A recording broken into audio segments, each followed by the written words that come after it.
All right, folks. Back again. My apologies for the quick cutoff on the part one of the Headrush ReValver is here video. Had a lot of technical difficulties, and tonight, instead of streaming, I'm just going to go ahead and record this so it will be posted later. Thank you all for watching. We're going to get straight into this. If you've watched part one, you've kind of seen an overview of what the ReValver is about. The new ReValver by Headrush. If you've seen the sound demo, then that's basically what was supposed to happen in the previous, at the end of this video of part one.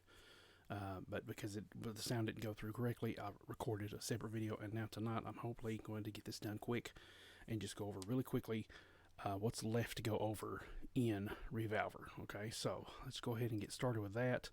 I'll show you my screen here, and we will get started.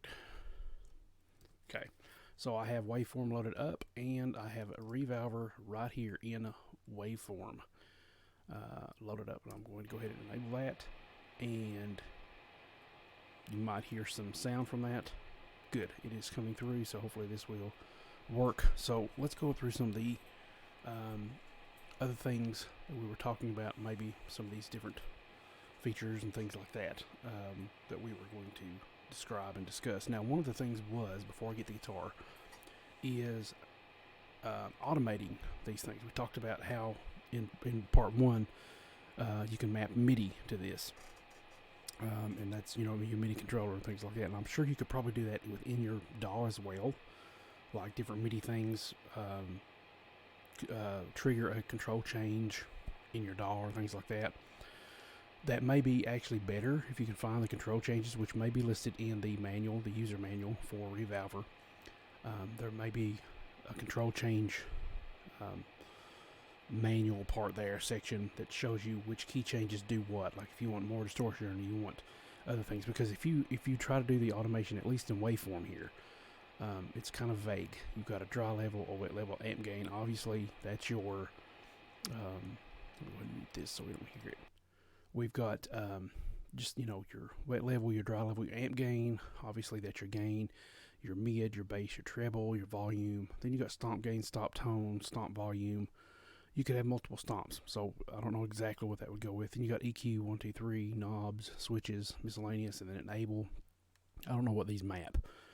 And rather than doing it like this, it may be just better off to create some MIDI things here and find out what those control changes are. Now, once again, if you want to find the user manual, it's probably best to go into the standalone version, which is right here. You can go to Help and pull down to User Guide, and that will pull up the User Guide. So I should have that open right now. Let me just check to see if it has anything about MIDI. Okay, that's audio MIDI devices. MIDI control, you can tweak using MIDI control. Plugin automation. So here we go, plugin automation. Plugin automation is a way to, let's go back out of there, hide sidebar so you can see this better.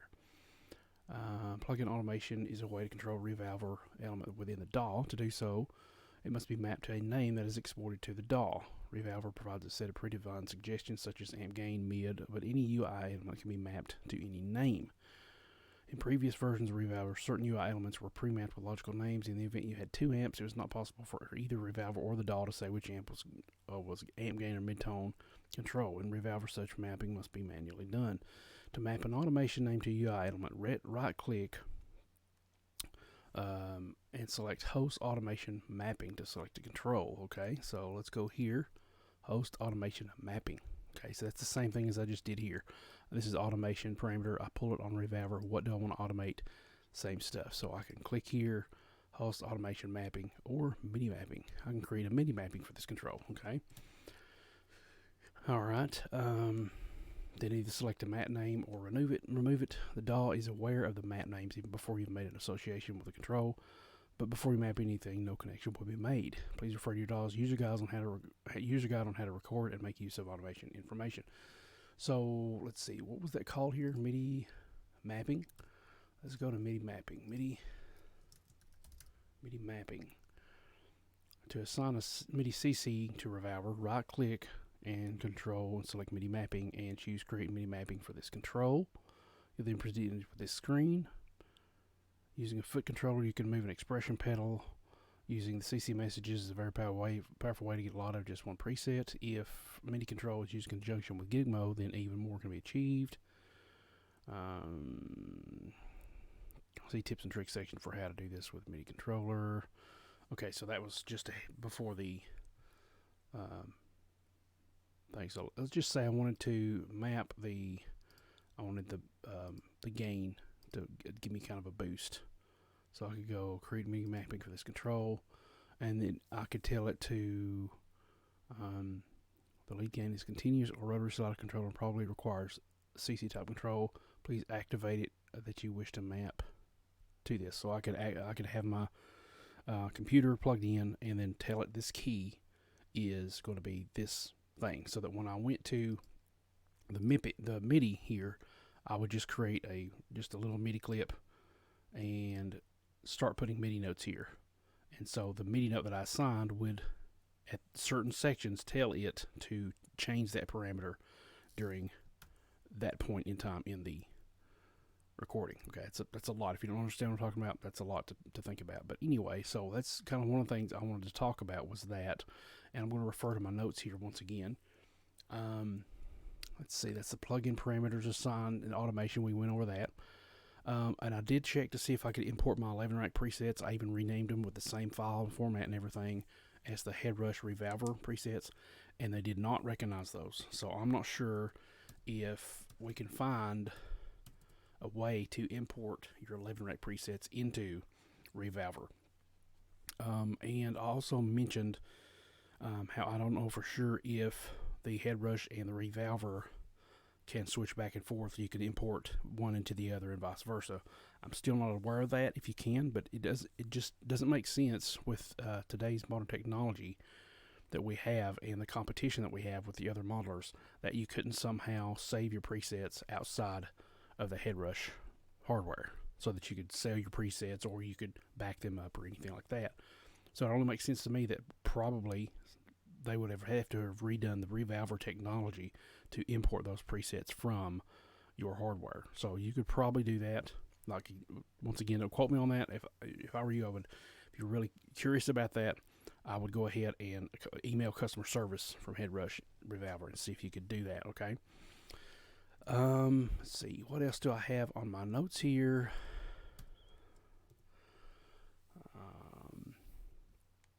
Can I reassign?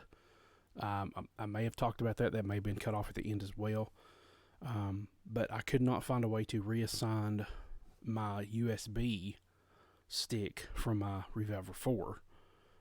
It just won't let you do that for some reason. And when I looked in the manual, it said, do not lose your USB device. Whatever you link it to, do not use it. I mean, do not lose it, because it made it sound like there's no way to remap that. So, but you can within ReValver 5, and I'll show an example of that real quick.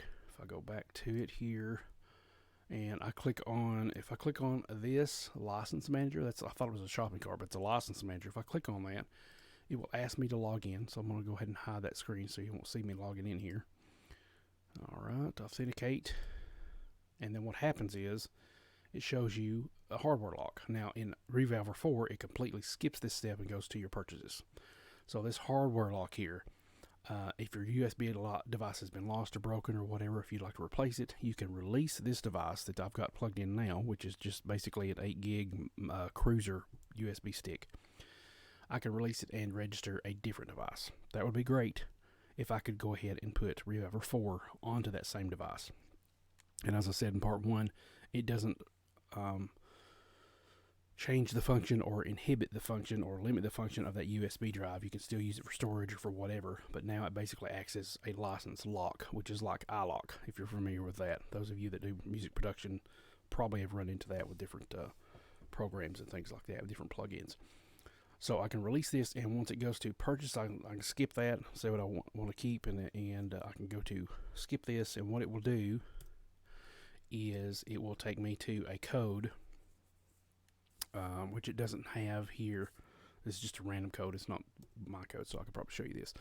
You have a redemption code for activating purchases made from places other than ReValver amp store website, such as where I got mine, which was Sweetwater. When I bought the Viper VIP1, I was able to get, okay, just want to make sure I didn't mute the mic this whole time. I was able to get a license code to the producer pack, and I entered it in here, and then you can redeem that. If you have purchase content, then you can tell it to download all that software and everything, and it will do so. And I'm just going to go ahead and tell it to download anything that I need that I purchased. All my contents are up to date, and there were already 123 items that were not downloaded. They were already up to date. Okay, so I can close this, and I can quit. And when I go back here, the one thing I wanted to find out was, remember on the website, if you do, you can go back and look at revalver.headrushfx.com. If you scroll down, it says there's some things that you can use for, I think it was during the, might have been when you click on the free button, but anyway, it was talking about using ACT, amp cloning technology instrument modeler, and it comes with a few of those, or it comes with it so that you can model your own, I guess. I don't know, because it's not, I can clone my, Ibanez back here if I wanted to, but there's nothing that's preset. Ask pre-profile on preset low, so I don't have any extra instruments here. However, like I was saying earlier, if you go to the no amp one and you hit nylon, curious to see if this has an effect here. Okay, and this is just the reverb, so that tells me that, looky here, there's a Brazilian nylon chord. So part of the Brazilian nylon library. Now, if I go to this, it's asking me to profile the sound of my guitar, but I don't know how to go to a preset. Chord finger D. If I click on that, it doesn't do anything. It doesn't show me where to find these libraries. So I'm not exactly sure what that means and how I could access that. Let's do a different one. Let's go to a Flat Hill model. And by the way, I said Flat Hill is a model of the Lone Star, which it kind of is. And I'll show you that here in a minute, hopefully. So we'll see that. I'll get back to that. So here's the amp. Obviously, it's a rectifier, not a Lone Star. So that was my bad on that. So this is a rectifier. That's why on the sound demo it sounded so fat and so high gaining, is because it's a rectifier. If I go here, okay, there's no profile here. Okay, there's nothing there. But anyway, if I go back to my preset, or let's see, not my presets, but if you'll see here, Flat Hill Line Star. Okay, there's a Line Star channel 1. Now, remember how this looked. Now look at it. Since this is a profile amp and a cloned amp, it's going to have this generic amp cloning amp here. This is what all the amp clones loaded inside of, okay? Nothing fancy here in the target profile. I'm not sure exactly which instruments and which ones use this. But yeah. So let's check back real quick. Okay, good. You guys can see me. So I mentioned in the first one, I just watched it, so some of my presets didn't import, and I had to go back and do that, and I don't think I showed you how to do that. It's easy. You just go in here, and you can import. You got to go to the top. You can import a bank or create a new bank, and these are banks, okay? These are all, if you're familiar with Helix, these are set lists, okay? And then these are the presets, all right? So I can import a bank from ReValver 4 if I wanted to do that. I could export this whole bank. I could delete the bank, and this bank, it exports the entire bank and all its presets. I can click on one of these and go down here, and it will export individual presets. And also, I don't know if this was on the part 1 or not, but if you go to each one of these, you can click down, and it will show you a description. Some of them have descriptions, some of them don't, in what each one of these does, okay? So I can go here. That's the Buddha. I can go down to 3120, dirty and gritty. Okay, and so yeah, let's see here. Valve King, I found out was a amazing amp. It sounds great. And the other amp that I was thinking of, the 3 times the metal here. This is what I used for Metal Crush, my rhythm tone, and that is simply the Triple X amp here by PV. I thought it was the Valking, but it's the Triple X. If I replace this module, I can look at what else pulls up, and we can see, and just scroll down here, we can see that it is the, yeah, Flat Hill Dual. That was based on a rectifier. PV, where's that? This Triple X2. Okay, so that's what that is. This demo stuff here, it's not showing any cloned amps in this section, so it's not going to show me what it's based off of or anything like that. Okay, so let's go back here, and as I said before, you can, you know, pile on two cabinets on top of each other and have this effect here going on. And yeah, I can scroll down, and this creates a stereo effect between the two different cabinets. And also, if you wanted to, you could do the same cabinet, and this is what this is doing: a different mic, same cabinet, so you can have kind of different sounds. And what this does is it pans it to the left if you want more of the left sound, and it pans this one to the right to make it more of a this sound on the right. If I do it all the way to the right and all the way to the left, you're going to get huge stereo, especially if you create a little bit of a delay here. So let's see, anything else I need to go over real quick? I'm trying to rush through this, and then we'll do some sounds here in a minute. Let's see. I did try running Helix Native, and I could not get it to work for some reason. There must be something I'll need to read in the manual for it to work. In fact, if I go back to the manual, let's see if I can do VST. Let's see, third-party plugins are always on top. Enable this to ensure that any third-party plugins are above ReValver. Prevents pop-up window from going behind, getting lost. Okay. It can be used as a standalone piece of software on Mac or Windows, or as a VST plugin that can run within digital audio workstations. See below for system require. Oh, that may be why it didn't work, because I didn't have it in the DAW. I actually run it as a standalone.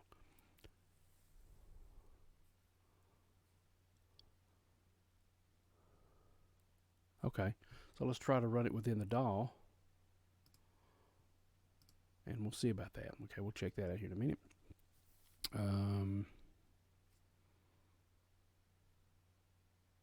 The main thing I was talking about ReValver 4, if I go to this other card here, let's see. I talked about, let's talk about my predictions. In the video that I will leave in the link below, about the Headrush Prime video, we talked a lot about ReValver 4 and what you should do right now before it releases to 5. And that was basically buy it now, because the producer pack back then, before it launched as ReValver 5, was $29. When I got it, it was $99, and that was back in 2014, 2016. And now, as you saw on part 1, it is $39 for the regular preset producer pack, and now for the Headrush and the original ReValver amps, everything is just $79. An awesome deal. One of my predictions was, let's see here, it may be the potentially for the future desktop editor for the Headrush line, which would make sense logically. Instead of creating a whole new one from scratch, just to kind of rebrand this and use what's there as the skeleton and the bare bones for tweaking all of the settings in the Headrush amps. Now, once again, can you hook it up and ReValver will automatically recognize you're a piece of hardware Headrush device? Probably not right now. I don't know if they'll integrate that or not, or if it even works the same way or not, the coding and all that. But that may be something that may happen down the line. Rather than them making a completely new editor, they just utilize this. Okay, so this may be that. It potentially becomes a separate plugin for hosting Headrush suite of amps, which is now we have that. It hosts the Headrush amps and then the effects and everything if you get the Headrush package. Also mentioned that I'm holding out for 11 rack update. I am myself. I'd still like to see the 11 rack, the good old 11 rack, supported somehow by InMusic, which is the brand that bought ReValver from AMR, which bought it from Peavey when it originally came out. I guess it was 20 years ago, according to what the Headrush ReValver site said in part 1. Classic things have a way of coming around, and like I said before, this is still a prediction. I think it's a big slap in the face if they do this. Maybe, I don't know, but they already have the Headrush pedal board, the Headrush gig board, Headrush looper. They have the Headrush Prime now. They had the Headrush M5 before that, and now they've released the Headrush Core. With all the other things on the market, Axe-Fx, Kemper, and Helix, the big 3 names. I don't count Cortex in this. All 3 of those lines have a rack. And if Headrush comes out with a rack of all this hardware they're releasing, I think it'll be a slap in the face to the people that own an 11 rack, because they'll be like, hey, what about us? You know, you're supposed to support 11 rack on into 2024, according to Avid. Now, Avid and Headrush in music here are affiliated, according to their website. A few months ago when I first did that video, which was in April, I think, they were affiliated. I think I put that on the screen. So Headrush should, you know, if possible, make Avid move forward with supporting the 11 rack, and I think they should. And that may be right here where it, you know, goes to the press release and talks about all that, you know, Avid and being associated with that. Okay, so it may be called a Headrush rack if it comes out instead of an 11 rack, even though, you know, they've kind of dropped the 11 name now. I think they want to be their own thing. That's probably why they've dropped it. But anyway, so those were my predictions, and now I have a few more in that video, I think. But I think I was pretty much spot on the money for what my predictions were for ReValver. Yes, the price did go up. Yes, now the Headrush amps are hosted in the ReValver. I don't know. It remains to be seen whether it can be edited. It can be seen as the editor for the Headrush hardware or not. That still remains to be seen. But for the most part, I got that right. So let me go back to my previous card. Let's see here. Is it worth it for the new Headrush users or existing ReValver Producer Pack users to buy ReValver? And I think, in my opinion, yes. I think I would probably I'm going to hold out myself for some, I've signed up to their newsletter, which you can do on their main site there, revalver.headrushfx.com, because I'm looking and holding out for a deal to come out for Christmas. This came out around Cyber Monday, I think. This is when this finally released, and Black Friday ran in there. So they didn't, as I said, I think in part 1, they didn't really have a sale because all the prices were already pretty amazing. But I'm still holding out for some kind of sale, maybe for Christmas. It may be that since it's so fresh and the prices are so good anyway, and I'll have to say they are, and maybe they don't do a sale. In that case, I don't really need the Headrush right now. I would like to have them because they're basically my 11 rack now in modern devices. And hopefully everything will be supported and all that, and I don't have to worry about that, because they are making a big splash with all these new modelers, and with them coming out with new modelers and new iterations of Headrush, unlike they did with 11 rack. 11 rack was just one thing. That tells me that they're probably in this for the long haul. And so yeah, in it to make a profit and to please their consumer base. So I think I feel pretty safe, at least getting quite a bit of usage out of the Headrush package for my current ReValver setup, original producer pack. I kind of felt cheated when I first got the 11 rack. But in 2018, I had got the 11 rack with the expansion pack included, and I think it was like $199 on sale for Sweetwater. And then shortly after that, Mac OS updated its OS, and the 11 rack editor still worked, but you could no longer reamp. So it was like 1 year after I bought the 11 rack, I could all of a sudden no longer reamp in other DAWs besides Pro Tools, which I don't use. And now I can't reamp with it at all. So it would be nice to have all those amps, even if I had to set them all up from scratch. There's not a whole lot of amps in there that I really used anyway. I used mainly the Soldano and then a couple more, and that's it. So I would really only recreate those 2 or 3 or 4 presets, at the most 5, because I've got my Helix to get everything else I need, which I still love. I'm not giving up my Helix, still love it. So I think it is for me. For new Headrush users or existing ReValver Producer Pack users, people that are new to Headrush, I think it's worth it, in my opinion, to get the either producer pack or the Headrush pack from ReValver. Now that's me saying that. I don't have an affiliation with them. It'd be awesome if I, had some kind of product affiliation. I would like to have it with Line 6, to be honest. I love Line 6 stuff. But I mean, that's just me saying this from a consumer standpoint. So it's my own opinion. Is it a good alternative to 11 rack? I think it is. I mean, you're getting it on your computer. You can now reamp with these things. Just record dry and just reamp over and over again without having to commit to a certain sound. So it's tweakability is amazing.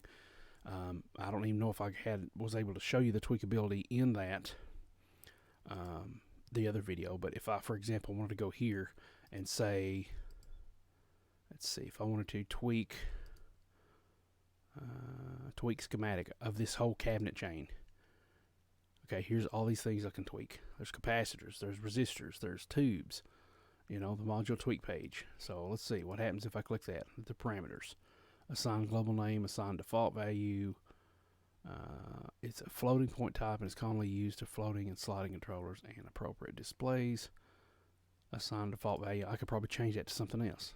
Here's what does it say? Here is a filter, so I can adjust the Q value, filter gain, frequency of the amp model, or excuse me, cabinet model. Okay, that's this whole cabinet area, and you have to go to the actual area here.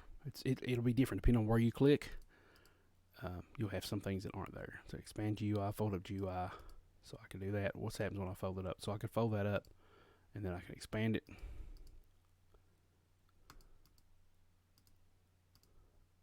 Expand.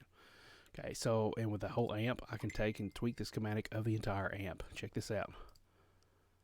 I can change all these parameters. So if you're an XFX person and you're looking to get these at a cheaper value, all these cool effects, you want to try something out? You can't get much cheaper for all you get here. I can zoom in out, just scrolling down. Look at all these. You can't get much cheaper and have all this tweakability than the ReValver at this current state. Now I can do the same thing with stomp pedals. Just about anything in here, you right click it and tweak schematic. I can change the schematic of that. I can mod my own tube screamer. Check this out. You got resistors, capacitors. Okay, check that. I can change these. I can change, see, the tolerance level. If I go back to that amp, I don't know where the tubes are, but I can change tubes.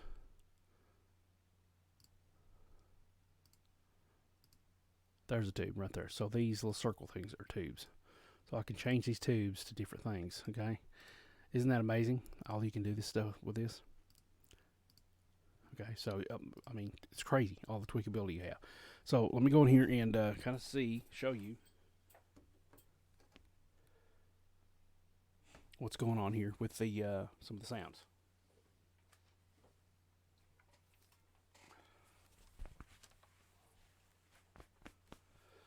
Now, the only thing you're not really getting here that you probably could is, and I know Headrush has their own ability to do this, but it's I don't know about any wall pedals. Okay, you probably could. You probably do have a wall pedal effects that you can use. You'd have to go on the website and see exactly everything it's included and all that.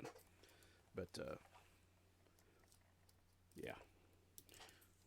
All right, so see what we got here. Like I said, this is the preset I use with Metal Crush.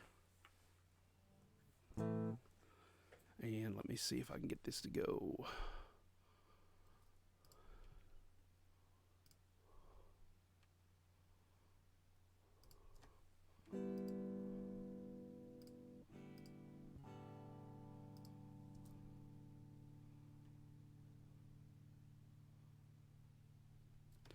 What I'm probably going to do, oh, and by the way, I found out what that was causing. You probably didn't see this because I've already trimmed that part of the video off. I was getting some kind of really bad, almost tremolo effect. Like it was just like cutting the signal out very badly. I had forgotten that my audio interface has been doing that lately. It's like the longer it goes, the more I have to unplug it and replug it back in so that all the audio is clean. So what I'm going to do is I'm going to change preset here to something else. Change it to a demo here.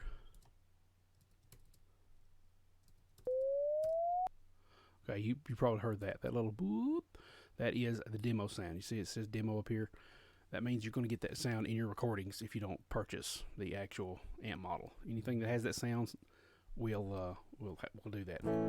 And right now I have none of this going on, so what I'm going to do is quit waveform and then reload it back up. And we will try using some VST plugins in that because it's said within your DAW. So that'll be cool to check out, I think.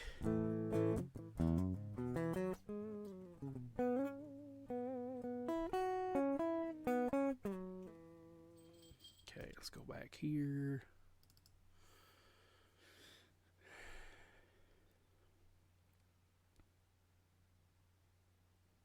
Let that load.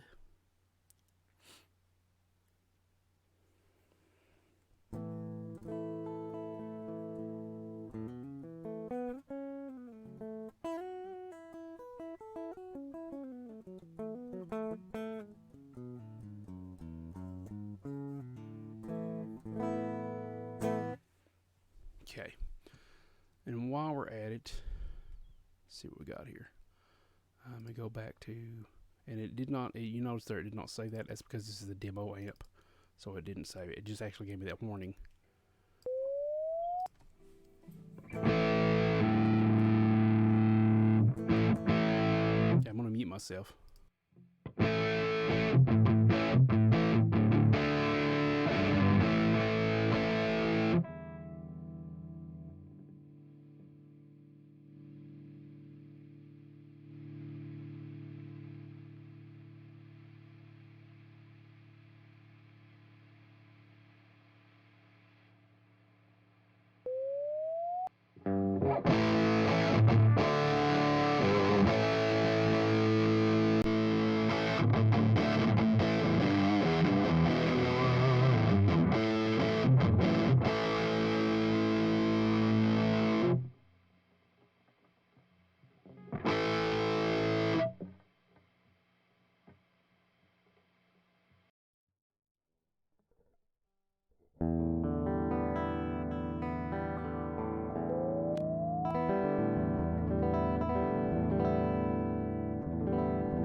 Okay, as you can see there, I just profiled my guitar so that I could use this same guitar on something else. If I was playing something with single coils and I didn't have this handy, or if it's in the shop, I'll go here and pull this profile up, and now it's supposed to sound like it.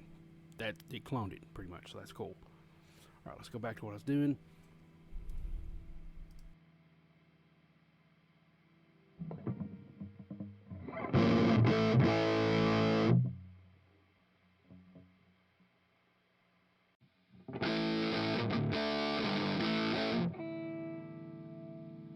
Also, even though I'm muting my Evo, I'm still hearing some dry signal coming from somewhere. I'm not sure if that would happen if I recorded. I don't think it would, but just ignore that. I don't think it's part of the whole thing. I'm hearing latency too, so.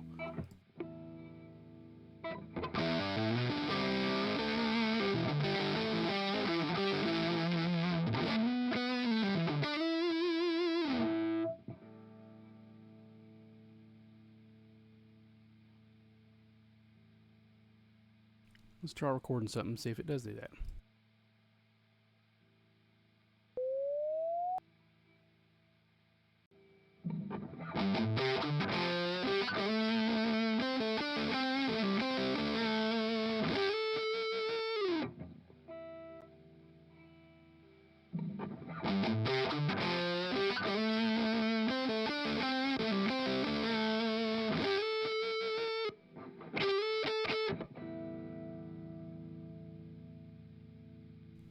Okay, so I don't hear any dry signal coming through there, so it just must be, oh, I know what it is. I bet it's probably this live input monitoring here.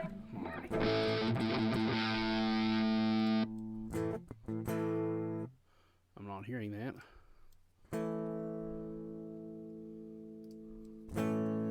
Just gotta record and enable it for it to work. Okay. Alright, so that's cool. And I can change this to a different thing that's not going to beep on me. Alright, so let's try that. Let's try a different one of my presets here. And we'll go with the Mesa Bar Foley.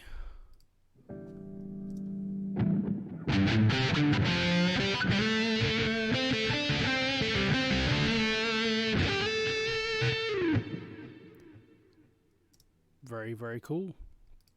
Try a different one. Let's do a Foley lead here that I've got.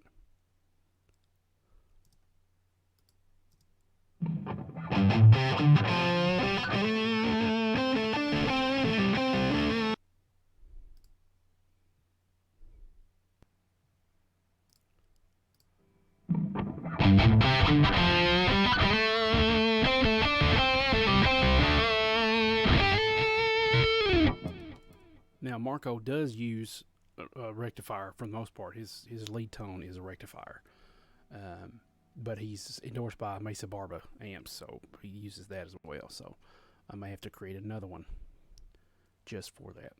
Okay. Why don't you let me know in the comments if you'd like to see some of these presets made available on my shop, ericbeatty.com/helix presets, or if you go to ericbeatty.com/ I think it's payhip, ericbeatty.com/payhip, I think. We'll take you there, and I could do some ReValver presets. We could try that. And if you're interested in getting this, and you're interested in getting some of those kind of things, leave me a comment below. Let me know if you're interested in seeing some of these presets being made available. This might be something new I can do in addition to the Helix as well. I can't really say much more about this. I mean, it sounds good. The amps that I've tried sound amazing. I mean, you're getting good quality tones. There was also a Mark II. Let me go ahead and undo that. I mean, let me put a Mark II in here. There's a Mark II, and I think it's on the ReValver amp demo. Mesa Boogie Mark II. HR. Not sure what. Oh, Headrush. That's what that means. So see what it sounds like with the Mark II here.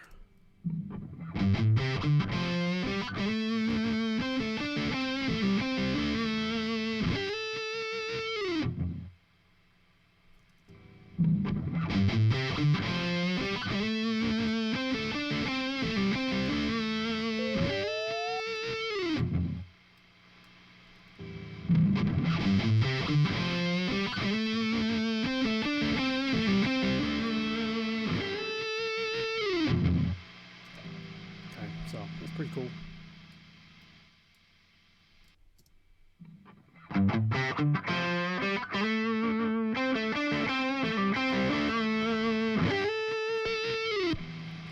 Yeah. Really cool stuff, really cool stuff. And once again, that is a demo thing, so I'll just go back to something else.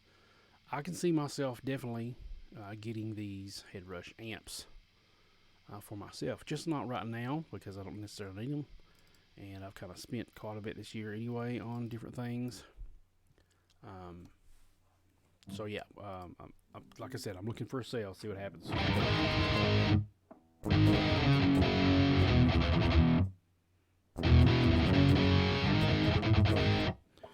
So yeah, awesome stuff. Glad to finally get this part 2 done. It will be, by the time you see this, I'm going to release it on the same day as part 1. But yeah, guys, it's been a really good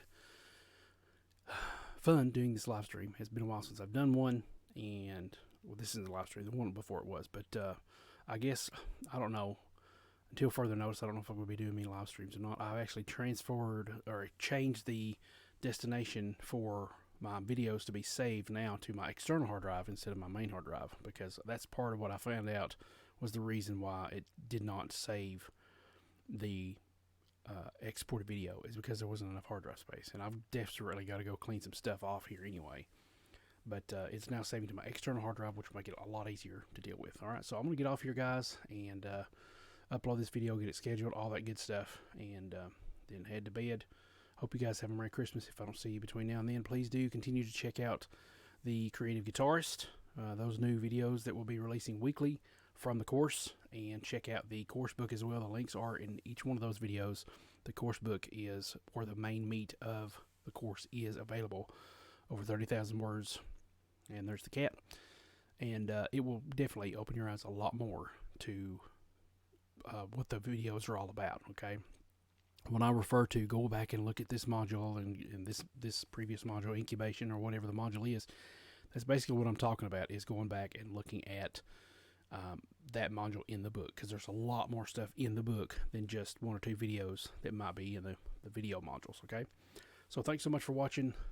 Happy holidays, Merry Christmas, guys, and I look forward to seeing you. And I don't know what the plan is for next year yet, but hopefully, no doubt it will definitely include more guitar, and it may include some new ReValver presets for sale. Who knows? But I appreciate it, guys. We'll see you on the next video, and until next time, God bless, and as always, remember, keep creating.